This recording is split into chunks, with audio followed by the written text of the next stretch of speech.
Hi everyone, welcome to the visual guide for AAC Light-Heavyweight M1 Savage, also known as M1S. This is the first new Savage raid made available in Final Fantasy XIV Dawntrail. My name is Ms. Tech and I'll be your raid guide. Before we begin, the raid will need to be split into 2 light parties, and partner pairs should be assigned with players of the opposite role group. These assignments will be used throughout the encounter for multiple mechanics. Quadruple Crossing is a 4-part attack that will occur throughout the encounter. The first 2 attacks will target the 4 closest players to the boss with these conal attacks. The boss will then duplicate the first 2 hits on the ground in the same area that they originally hit. To handle this, assign 4 players to take the first hit by moving close to the boss, while the other 4 sit at max melee range. After that first hit, the next set of players will move in to bait the next attack, while the original set of players moves away. All players will then have to dodge the area that the first 2 attacks were baited in. There are multiple ways to do this depending on where you choose to bait the first 2 attacks, so do what works best for your group.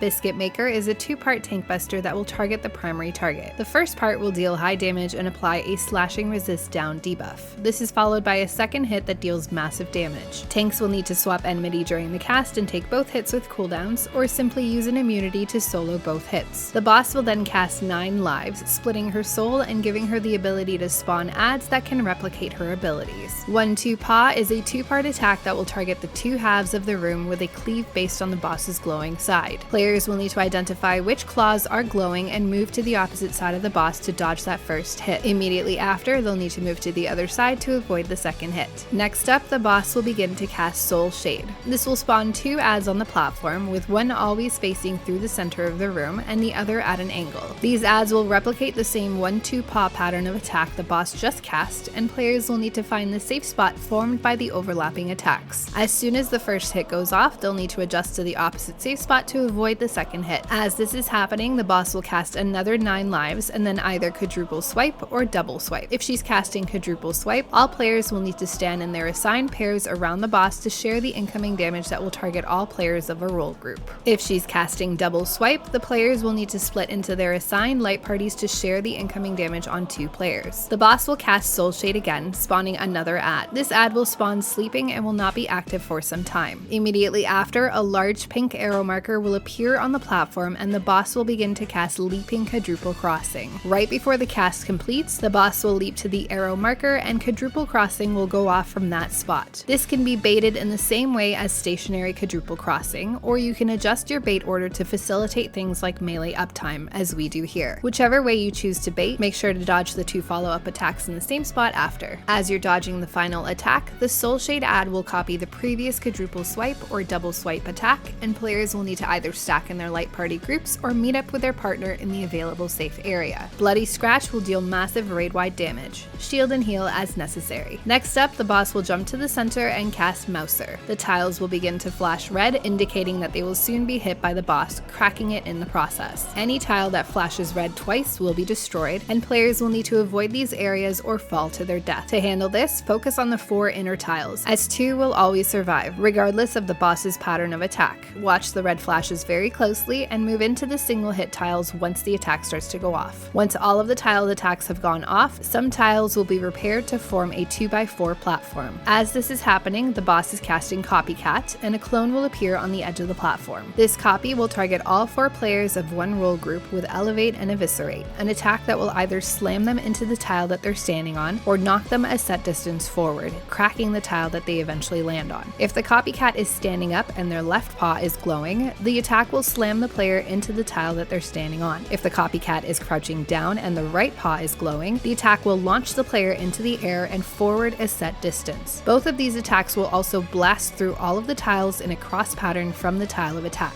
To handle this, the players targeted by the Copycat will need to use the fresh tiles to take their attacks. We reserve the inner fresh tiles for melee players and the 2 outer tiles for ranged. Once they are marked up, the player will move into their assigned tile to wait out the attack. With this positioning, each player can position in the corner of their tile, facing towards the center of that tile. This takes the extra step of having to look at the Copycat to identify what kind of attack is coming and having to reposition appropriately, and also allows the rest of the raid to move diagonally of the affected tile to avoid the cross pattern blast. From this position in the corner of the tile, players targeted by the thrown attack will end up landing inside of the same tile, since the boss will jump directly behind them to throw them forward a set distance. Just make sure you're facing the exact center of the tile so you don't accidentally go flying off at the wrong angle. Once all 4 attacks go off, the copycat will disappear and the boss will cast another Biscuit Maker Tank Buster. The boss will then cast Shockwave, a knockback, as the remainder of the platform begins to reform. 2 opposite corners will form faster, and the group will need to align themselves with these corners to avoid getting knocked off the platform. All players will then be targeted by these Grimoken Gale circle markers, and they'll need to spread to avoid overlap immediately following the knockback. Next up, the boss will cast 9 lives, followed by leaping 1-2 paw. Players will need to identify which side of the boss the attack is beginning on, and adjust around the arrow marker to dodge the 2 attacks once the boss jumps. The direction the boss jumps and the order of attack will all be copied over to the next Soulshade ad that spawns, and players will need to memorize this pattern for later. This first ad will spawn sleeping in either the north or south of the center, and will not activate for some time. The boss will again cast 9 lives, followed by leaping quadruple crossing. Players will need to bait and dodge the 4 rounds of attacks around the arrow marker the boss leaps to. Again, players will need to memorize this movement and attack pattern as it will be copied over to the next Soulshade ad. At this point, the boss will target the first Soulshade ad that spawned, and players will need to pre-position to anticipate the copied 1-2 paw attack that will soon go off. At the same time, the boss will cast Tempestuous Tear,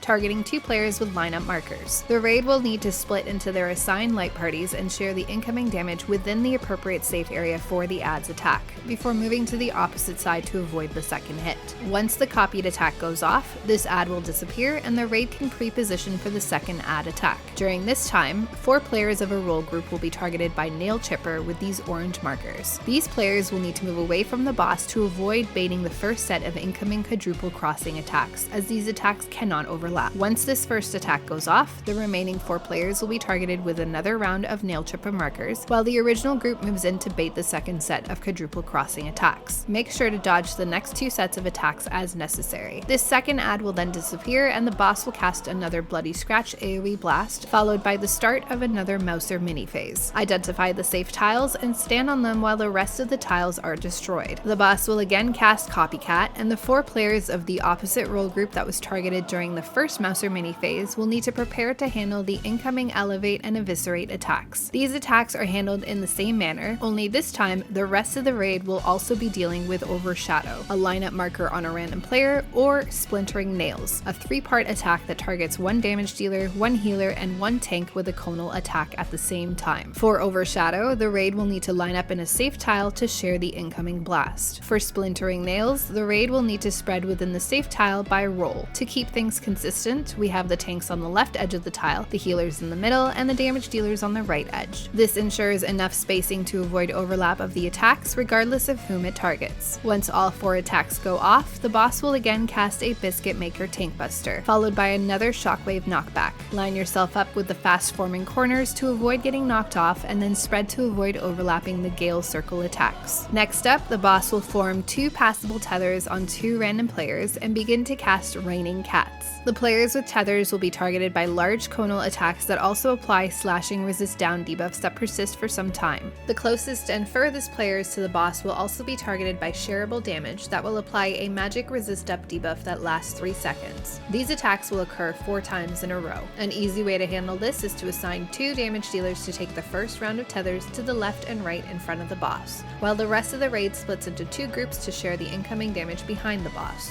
After the first combo, the 2 tanks will swap positions with those damage dealers, grabbing the tethers in the process. From this point on, the tanks can use an immunity to handle the remaining 2 tether attacks, while the rest of the raid shares the incoming damage behind the boss. Next, the boss will cast Copycat, and an ad will form on the edge. This ad will begin to cast Predacious Pounce, and footprints and large circles will appear on the platform. Similar to normal mode, the footprints and circles indicate line and circle attacks that will go off in the order that they appeared. Players can move south away from the ad as the first indicators appear, as they'll want to stay near the center to avoid the 1-2 paw attack from the boss that will be going off at the same time. Lots of dodging here, so watch your feet. This is followed up by the final Mouser cast that acts as her Heart Enrage. This time, all tiles will be destroyed and you'll have to destroy the boss before she destroys you. If you have any questions or comments, please let me know. Up next, we'll check out M2S. As always, thanks for watching. Till next time.